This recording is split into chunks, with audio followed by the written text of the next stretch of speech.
Vikrant public school ये चलाते थे। इनसे हमारे कुछ सवाल हैं जो अभिभावकों के सवाल थे। नमस्कार निर्मोल जी, आपके चैनल की तरफ से आप आए विद्यालय में बच्चों को जागरूक करने के लिए बहुत स्वागत है आपका हमारे चैनल में। आपका भी स्वागत है। और मैं जानना चाहूँगा सर, आपने स्कूल की स्थापना कब की? निर्मोल जी, ये जो विद्यालय की स्थापना हमारे पिताजी ने 2005 में की थी। पहले हम गाँव में चलाते थे विद्यालय, जहाँ हमारा पैतृक निवास है, वहाँ 8-10 कमरे बना के चलाते थे। और उसके बाद वे 2 साल वहाँ विद्यालय चलाया। हमारे पिताजी एक मजदूर थे, लेकिन वो शिक्षा के प्रति बहुत जागरूक थे। उन्होंने हमसे सलाह दी कि बेटा ऐसा काम करो जिससे जनता को भी लाभ हो और अपना परिवार भी बनता हो। उनसे प्रेरित होकर के हम 2 साल गाँव में विद्यालय चलाया।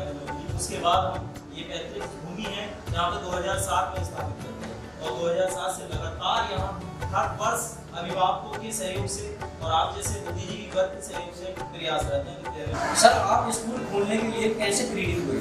देखिए सर जी, विद्यालय खोलने के लिए प्रेरित ऐसे हुए कि हमने देखा इस क्षेत्र में, तो हमने शिक्षा पाई थी तो सरकारी स्कूल में शिक्षा पाई थी। 92-93 में जब हम सरकारी स्कूल में पढ़ने जाते थे 4वीं-5वीं में, तो वहाँ कट्टा साथ में बगल में रख के लेके जाते थे और लिखने के लिए भी माता जी हमारी जो एक कहते हैं ना उसको पुदरी मिट्टी, वो घोल करके दे देती थी।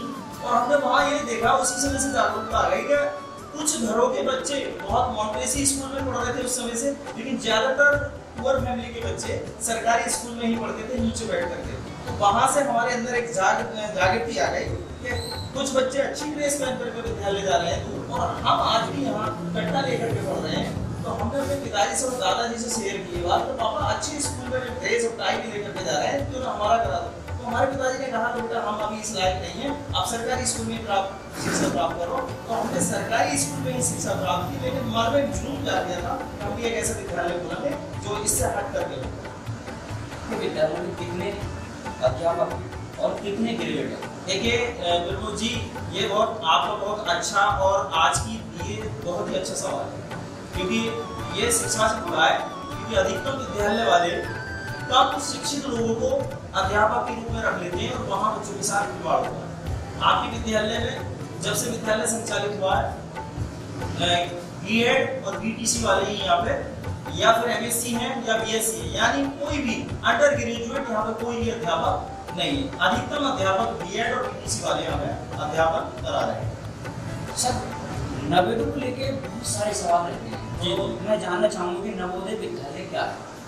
देखिए बिल्कुल जी, नवोदय विद्यालय एक भारत सरकार का एक सरकारी विद्यालय है, जहाँ आधुनिक तरीके से गरीबों के बच्चों को एडमिशन दिला करके प्रवेश परीक्षा के माध्यम से वहाँ एडमिशन कराया जाता है और सारा खर्चा सरकार देती है। अच्छा, नवोदय विद्यालय में कौन दाखिला दे सकता है?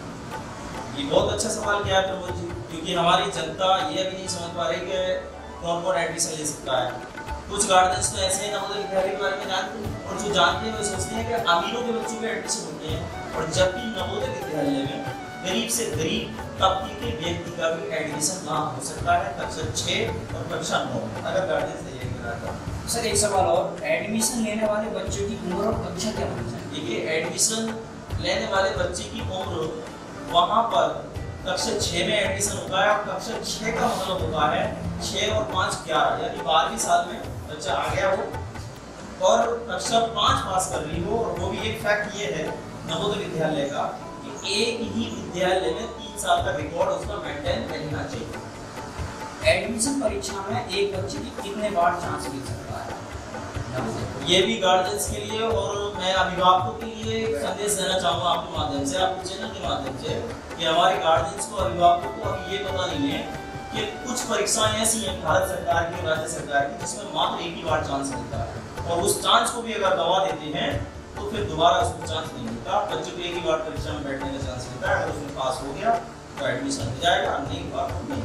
अच्छा, आवेदन करने की कुछ शुल्क जाती है? नहीं, भारत सरकार और राज्य सरकार ने इस परीक्षा में बैठने के लिए कोई शुल्क निर्धारित नहीं किया कहीं से। एडमिशन परीक्षा फॉर्म जो होगा वो कब भरा जाता है? देखिए, एडमिशन परीक्षा फॉर्म एक साल में एक ही बार परीक्षा फॉर्म के लिए आते हैं, और वो भी राज्य सरकार, भारत सरकार एक वेबसाइट, एक लिंक दे देती है। ऑनलाइन माध्यम से बच्चा जहाँ पढ़ रहा है, वो विद्यालय वाले अगर जागरूक हैं तो अपने विद्यालय से बच्चों को चयनित करने के लिए वो भी उसका फॉर्म भरवा सकते हैं। लेकिन एक समय में आता है जैसे जुलाई, अगस्त, सितंबर, बिना तैयारी के इसमें एडमिशन ले सकता। ये तो प्रमोद जी वही वाली बात हो गई कि बिना तैयारी करे, यानी बिना हाथ उठाए और बिना भोजन को उठाए तो मेरे मुंह में आ जाए। आज की डेट में शिक्षा इतनी डिफिकल्ट हो चुकी है, यानी इतनी कठिनाई युक्त हो चुकी है कि किसी चीज को पाने के लिए आपको प्रयास तो करने पड़ेगा। अब बच्चे का गार्जियंस प्रयास करेगा सबसे पहले तो कि मुझे अपने बच्चे को नवोदय में, पहले तो नवोदय को समझना पड़ता है, ठीक है, ध्यान में समझ नहीं पा रहे।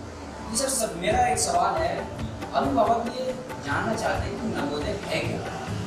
लेकिन नवोदय विद्यालय एक राज्य सरकार और भारत सरकार का एक संयुक्त उपक्रम है, ऐसा विद्यालय है जहां बच्चे को आधुनिक तरीके से रहना, खाना, पीना, ड्रेस, जूते, टोटल चीज यहाँ तक कि अगर उसको दवाई की भी आवश्यकता पड़ती है तो नवोदय विद्यालय की समिति ही उसको, भारत सरकार और राज्य सरकार उसको तय करती है। जैसे नवोदय विद्यालय में प्रवेश परीक्षा की तैयारी किस विद्यालय में की जाए?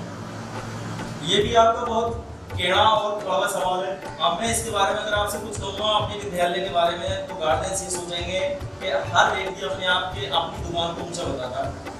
नवोदय विद्यालय की तैयारी कुंदरकी के अंदर कुछ चुनिंदा लोग को कोचिंग सेंटर चला करके कहीं हो सकता है कर रहे हो, लेकिन विद्यालय में पढ़ाने के साथ साथ नवोदय की तैयारी पूरी कुंदरकी में कहीं नहीं कर रही। आपका विद्यालय नेत्रांश हायर सेकेंडरी स्कूल एक ऐसा विद्यालय है जो यहाँ के अध्यापक उस कक्षा के सिलेबस के साथ साथ नवोदय के कोर्स करा रहे हैं, और यहाँ से फॉर्म भरवाएंगे, खुद भरेंगे, बच्चों को परीक्षा भी दिलवाने खुद लेके जाएंगे। आप इसीलिए हमारे विद्यालय में ही अगर एडमिशन कराएं, सभी अभिभावकों को